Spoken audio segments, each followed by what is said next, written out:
Costco and Home Depot just sent shockwaves through Wall Street with earnings that spelled disaster for the U.S. housing market. The writing is on the wall, people, and every homeowner, buyer, and real estate investor needs to pay attention right now. The mainstream media wants you to believe the housing freeze is ending. They're wrong.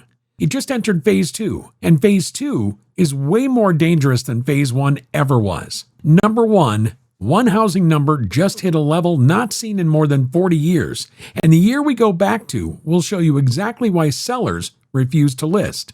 Number 2, American home sellers just broke a record the media is ignoring, and the states getting hit hardest will tell you if your equity is at risk. Number 3, one specific type of borrower is cracking faster than anyone else in America right now, and it's the canary in the coal mine for what happens next. Stick with us.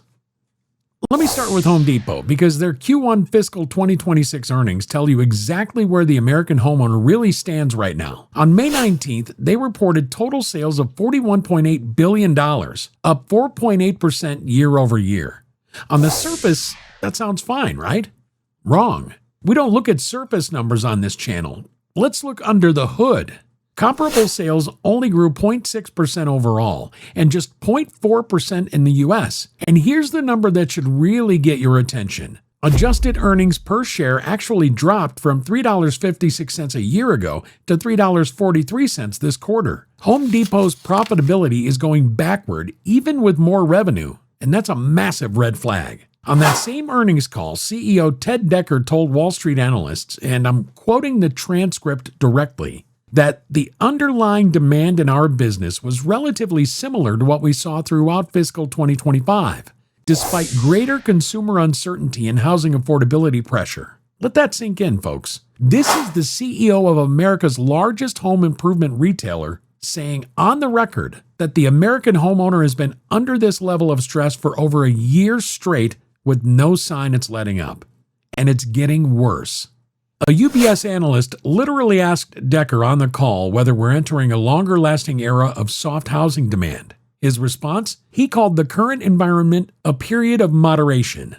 Now, when a CEO uses that phrase, what he's really telling Wall Street is this freeze is not ending anytime soon, and we're recalibrating our entire business around that reality. Meanwhile, CFO Richard McPhail has been saying for months that Home Depot has, in his exact words, not yet seen a catalyst for inflection in housing activity. Translation? Nothing is fixing this in the near term.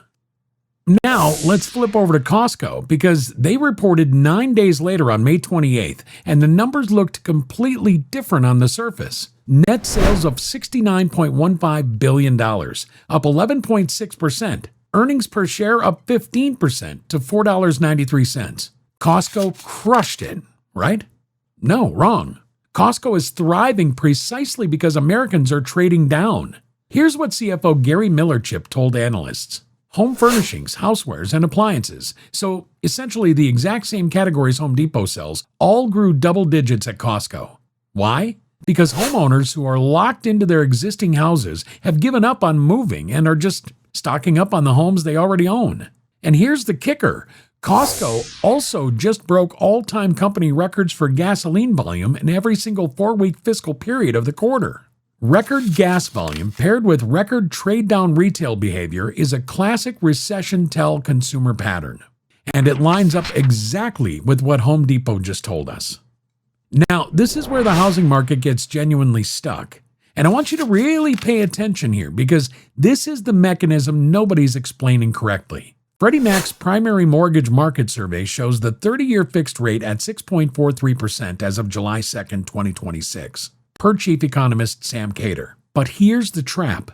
According to Redfin, more than 70% of U.S. homeowners with a mortgage right now hold a rate below 5%. Let me show you the exact math on why that keeps everybody frozen in place. Say you own a home with a $400,000 mortgage at 4.5%. Your monthly principal and interest payment is $2,027. Now, say you sell that home and buy a similar $400,000 home at today's 6.43% rate. Your new payment jumps to $2,510. That's $483 more every single month. Over 30 years, that adds up to $173,932 in extra interest just to move across town into essentially the same house.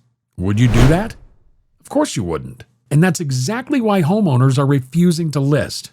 It's why home turnover in America has just hit something we have not seen in 4 decades. According to a joint analysis released this year by Cotality, formerly CoreLogic, and Resi Club Analytics, the United States recorded 4.06 million existing home sales in 2025. That ties 2024 and just barely misses 2023, making 3 straight years of the lowest existing home sales since 1995. Here's what everybody's missing. When you adjust for population growth, because the U.S. had 99 million households in 1995 and roughly 135 million in 2025, resale turnover over the past 3 years has been the lowest in more than 4 decades. You would literally have to go back to 1981 to find lower turnover. And do you know what 30-year mortgage rates were in 1981? They briefly topped 18%. Think about that. Today's 6.43% rate is producing the same transactional freeze as 18% rates did 4 decades ago. Redfin's chief economist Daryl Fairweather framed it plainly. In 2025, only 2.77% of American homes changed hands. That's 28 out of every 1,000 residences, compared to the 2021 pandemic peak of 44 out of every 1,000. Sales are down 36% from that peak. And Fairweather said this on the record: it's not healthy for the economy that people are staying put. Real quick, if this market intel is helping you make better decisions, hit that notification bell. We drop new housing data every week, and the viewers who catch it first get the best opportunities. The bell ensures you see everything immediately, not days later when the market's already moved. Now, here's where it gets really interesting, because if all we had was a demand freeze, prices would be dropping fast. But that's not what happened in Phase 1. In Phase 1, which ran from 2022 through 25, buyers got locked out by rates. Sellers held firm because of rate lock, and prices actually kept climbing. According to the National Association of Realtors, the median existing home price peaked at $438,600 in June 2025. Per Redfin, home prices are up roughly 40% since the pandemic, while the typical U.S. home buyer is now spending 37% of their income on housing as of April 2026. That's well above the 30% affordability threshold that has historically been considered healthy. That was Phase 1, but now Phase 2 has arrived. And this is what most people are getting completely wrong. Sellers are finally capitulating. And this is that record I promised you at the beginning of this video. Redfin just released data showing a record 34.2% of American home sellers cut their asking prices in February 2026. That's the highest February share since Redfin began tracking this data back in 2012. The average reduction was $40,915, or 7.3% off the original list price. By April 2026, 35.4% of all sellers were cutting. And in the Sun Belt, it's not even close. San Antonio, 57.9% of sellers cutting. Austin, 55.2%. Dallas, 47.3%. Tampa, 45.9%. Fort Lauderdale, 44.9%.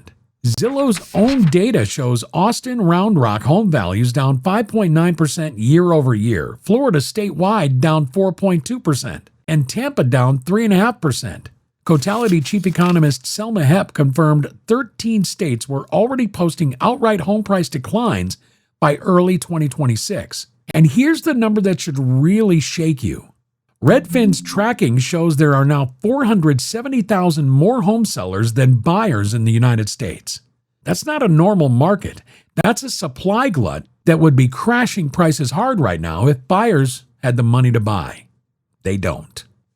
Here's our controversial take, and it's the take mainstream housing coverage is getting completely wrong. When you see the price cuts, the Zillow declines, the Sunbelt weakness, they want you to believe the market is finally normalizing. It's not. When a record 34% of sellers cut and buyers still don't show up, that's not a recovery. That's supply capitulating into frozen demand. And do you know what happens when both sides of a housing market freeze at the same time? Foreclosures accelerate. And here it gets worse. Intercontinental Exchange Mortgage Technology just released their May 2026 First Look report, and Andy Walden, their head of mortgage and housing market research, put these numbers on the record. The national mortgage delinquency rate is now 3.5%, up 9.44% year over year.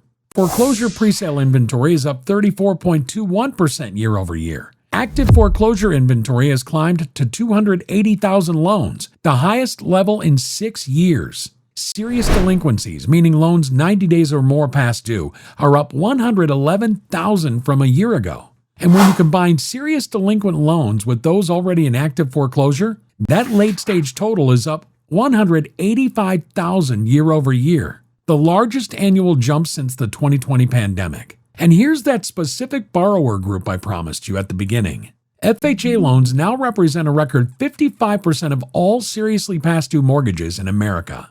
Now, think about who takes out FHA loans. These are your first-time buyers, your buyers with lower down payments, the ones who stretched the hardest to get into a home in the first place. And they're the ones cracking first. That is your canary in the coal mine. And people, all of this is happening while unemployment is still historically low. Imagine what these numbers look like if the labor market softens even slightly. This is exactly why Costco and Home Depot just confirmed Phase 2. When Ted Decker calls it a period of moderation, when McPhail says there's no catalyst for inflection, when Costco reports record home furnishings growth, when the 40-year turnover low shows up on paper, when Redfin's record price cuts hit the tape, and when the Intercontinental Exchange mortgage technology delinquency data flashes red, all of these signals are telling you the same story. The freeze is not ending. It's just changing shape. NAR is forecasting 4% home price growth for 2026. Redfin forecasting 1%. Zillow forecasting 1.2%. But nationwide averages will hide the real story. A massive geographic divergence where the Sun Belt keeps dropping, coastal and Midwest markets hold up, and the national number looks nearly flat while millions of homeowners in Texas, Florida, and Arizona watch their equity slowly erode over the next 12 to 18 months. So here's what this actually means for you. If you're a homeowner in Austin, San Antonio, Phoenix, Dallas, or Tampa, your paper equity is under real pressure right now. Zillow just clocked a 5.9% year-over-year drop in Austin Round Rock alone. If you bought at the 2022 or 23 peak, you may already be down tens of thousands of dollars whether you realize it or not. Get an updated market analysis from a local agent with current comparable sales and make decisions with real data, not your neighbor's guess. If you're a seller and you actually need to sell in the next 12 months, the rule is simple. Price aggressively from day one. The Redfin data is crystal clear that sellers who cut prices after listing take longer to sell and take bigger hits than sellers who priced right the first time. If you're a buyer, Phase 2 is finally working in your favor in specific markets. There are 470,000 more sellers than buyers in America, which means you have leverage you haven't had since 2019. Focus on the metros with the highest price cut percentages and never, and I mean never, buy at asking price in Austin, San Antonio, Phoenix, Dallas, or Tampa right now. Bookmark this video, come back in 6 months and check every single number we just showed you. That's how confident we are in this data. And if you want to be first to see where these numbers go next, make sure the bell is on. Subscribe and hit the notification bell so the next video lands in your feed the moment it drops. And watch this one next. Until next time, beautiful people.